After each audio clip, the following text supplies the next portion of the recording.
So I recently read this book on artificial intelligence. Now, obviously, it's a hot subject and it's all around us, but this book is actually pretty interesting because for a layperson, it sets the context of what AI is all about, a little bit of the historical context, a little bit of the technology, but also talks about the ethics and the role it's going to play in society. So very interesting book to read. I'm going to share 3 insights that I found really interesting as part of this book. So the first thing is that OpenAI, which is of course one of the best known companies in AI today, wasn't actually the first one to start developing serious things in artificial intelligence. The first attempt was made by a company called DeepMind, which was actually based in the UK, and it was run by a person called Dennis Hassabis, who was a huge video games enthusiast.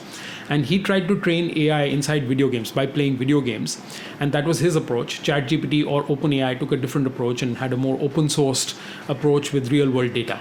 So the second thing is, a large part of the success of AI was actually driven by a technology called the transformer. So in ChatGPT, the T actually stands for transformer. Now this technology made a big advance in artificial intelligence, and that's why it seems fairly amazing to us today. So it's a fairly core technology. But the amazing thing is that OpenAI, though it capitalized on this technology, wasn't the one that developed it first. So what's interesting is this transformer technology was actually developed first at Google.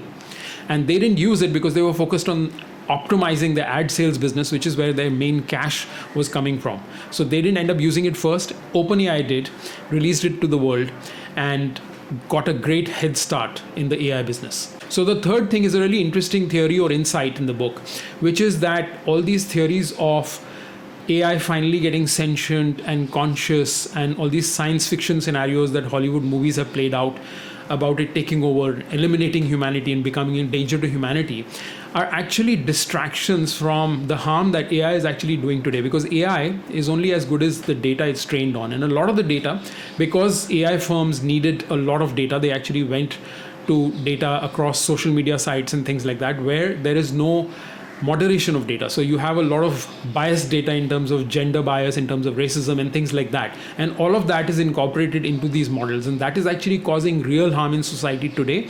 And all these doomsday science fiction scenarios are distracting from that harm, because in comparison, it looks so much less dramatic. So these are 3 insights from the book. Really great book. If you want to know more, of course, I'd recommend that you read the book. I enjoyed it quite a lot.